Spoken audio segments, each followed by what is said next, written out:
Gimana sih praktek yang paling tepat gitu sebagai seorang wanita supaya bisa sejajar dengan pria? Kita mesti pintar nempatin kali ya, nempatin dirinya. Kadang-kadang ya kalau sekarang resiko seperti Rika saya 7, Otika lebih banyak.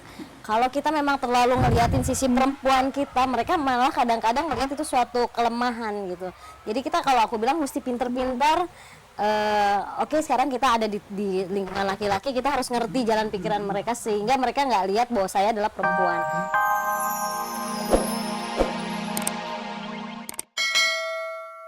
Pemirsa, 5 orang anak laki-laki anggota kelompok pekerja sosial sedang mengepung seorang nenek. Yang satu narik tangannya, yang satu narik bajunya, yang satu narik badannya, sampai si nenek itu jadi panik dan teriak-teriak minta tolong dan menyebabkan seorang anggota polisi datang.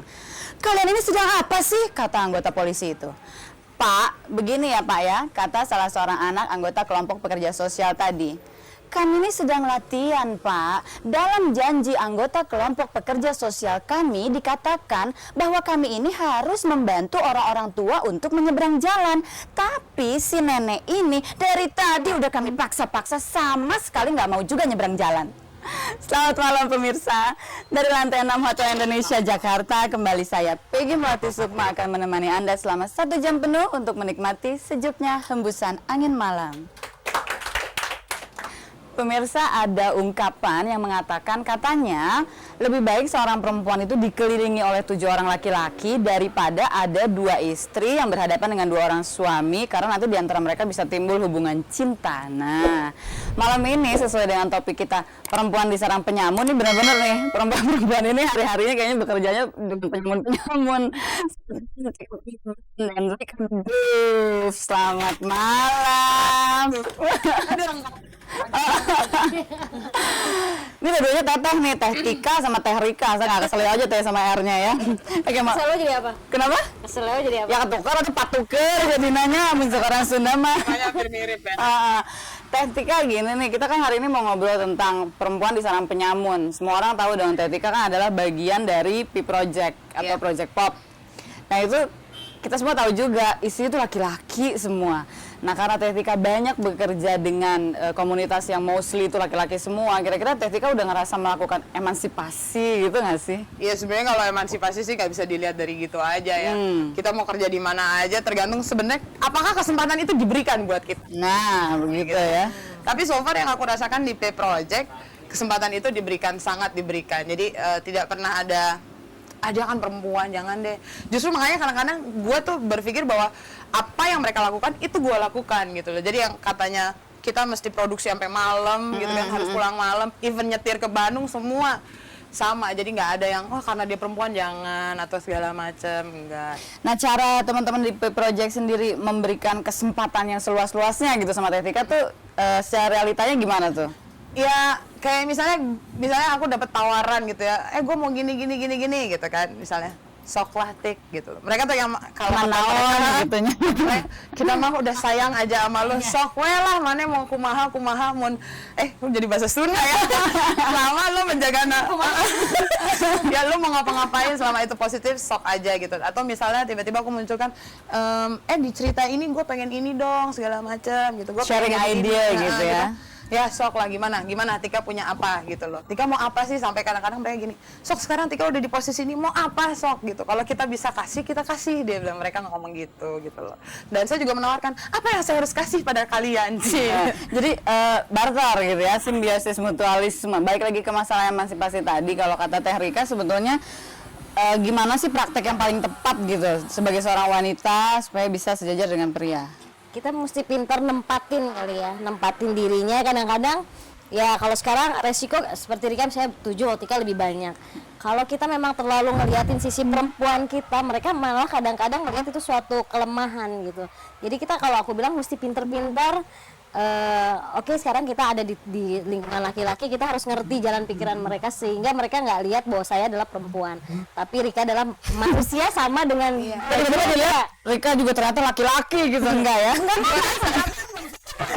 itu ini next step-nya ya. Kadang-kadang humor laki kan beda dengan perempuan, tapi kita mencoba itu adalah biasa, jadi mereka ngelihat Kalau kita malahan terus gitu. Tapi kan sebagai only princess in the club gitu kan pasti dapat dong hak-hak istimewa gitu, diistimewakan oleh teman-teman di The Groove gitu, kira-kira gitu nggak sih? Hak istimewa mungkin ada kayak misalnya kalau lagi kita sesuatu ya perempuan kan suka ada dan biasanya perempuan itu. mereka mengerti soal itu. Tapi kita pun tidak tiba-tiba dengan begitulah jadi yang nah, udah lama-lama apa sih gitu. Jadi kita juga ngelihat oke di sini kita bekerja dan kita juga ingin hubungannya enak. Ya kita juga jaga diri juga, nggak tiba-tiba oh saya perempuan jadi harus apa-apa duluan. Kalau udah kayak gitu nggak akan bisa. Jadi ada satu halnya kalau teman-teman pria di P Project gitu ditanya kenapa sih perempuannya cuma Tika dari dulu nggak nambah-nambah, Lagi gitu kali ya, nambah nggak ya? mereka jawabin gini malah, perempuan itu sesuatu yang indah, dia harus diberi tempat gitu segala macam, sesuatu yang indah. Terus orang naon gitu kan, gitu kan? Iya, tapi nggak, kalau kata mereka gini, Tika beda karena dia bisa dia tahu kata mereka ya. Kapan gue harus jadi laki-laki, Nah, menjadi itu, anak iya. seperti mereka, kapan gue harus menjadi seorang perempuan gitu. Artinya dari sisi kitanya sebagai seorang perempuan, kita juga harus melakukan usaha-usaha yang ekstra dong ya supaya mereka bisa menerima keberadaan kita di tengah-tengah mereka yang mayoritas laki-laki, kira-kira gitu. Iya, kayak sekarang bilang emansipasi, tapi kadang-kadang oke, emansipasi tapi tetap perempuan pengen duluan. Nah, gimana? Itu kan bukan emansipasi. Jadi perempuannya juga harus sadar diri Nah, gitu ya. emansipasi ya harus benar gitu. Dan ekstra tadi mungkin ekstra tapi dalam batasan yang wajar. Jadi juga bukan berarti aku tuh selalu pengen yang sama mereka gitu. Seperti Tika bilang tadi, ya ada masanya yang emang gue perempuan, tapi jangan hanya gara-gara gue perempuan gue minta dimanja, atau jangan hanya gara-gara gue perempuan gue pengen ngeliatin gue perkasa. Going with the flow aja, nyantai aja semuanya gitu loh. Gitu. Oke, sekarang gini nih. Pasti pemirsa di rumah juga pengen tahu dong, dari sebegitu banyak anggota P Project berapa orang Teh Tika? 35. Jadi sekarang kita juga ada beberapa yang kita rekrut perempuan untuk kostum, untuk sekretaris segala macam gitu. Tapi emang yang sampai saat ini untuk jadi frontliners masih aku.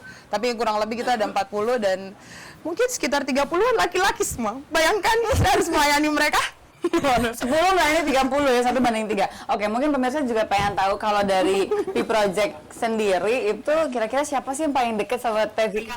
Tempat curhat,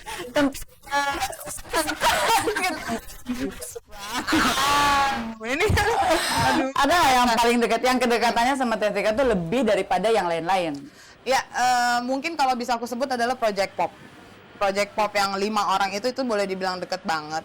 Tapi ada satu orang yang emang paling deket itu adalah Yosi. Yosi itu kasusnya beda karena aku sama dia tuh udah 13 tahun temenan. Hampir 15 tahun gitu ya. Berarti kembali. Aduh, 15 tahun. Ya, saya mau paling langit loh.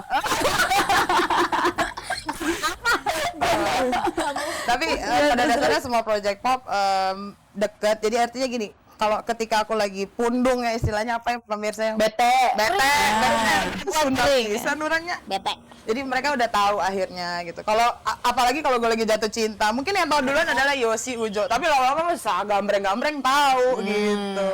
Jadi pintu gerbang pertamanya adalah Yosi gitu ya. Yosi dan Ujo sometimes gitu. Tadi kan Teh Rika sempat menyinggung nih, kita kan perempuan itu kan kadang-kala 1 bulan sekali tuh pasti ngalamin yang namanya PMS, PG melatih suku manja. Premenstruation syndrome gitu. Nah, dalam kondisi itu kadang-kadang lelaki kan dituntut untuk bisa ngerti. Pacar sendiri aja nih belum susah. Gimana lagi Teh Rika sama Teh Rika yang ada di satu kelompok seperti itu. Ntar diceritain kali ya. Ya boleh Ceritain ya. Nah, Oke, pemirsa kalau masih mau dengar cerita dari Teh Tika sama Teh Rika jangan kemana-mana. Tapi sekarang kita simak dulu sepasang penyanyi muda lagi naik daun, Rio Febrian dan Eka Deli.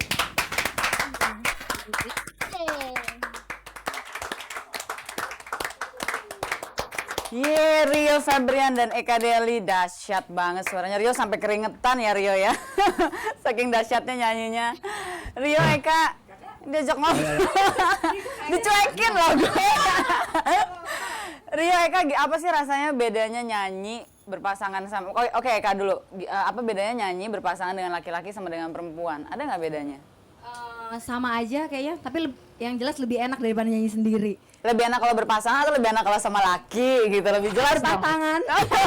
Perempuan atau laki sama aja ya? Kalau bisa ya sama aja sih. Oke. Kalau Rio gimana?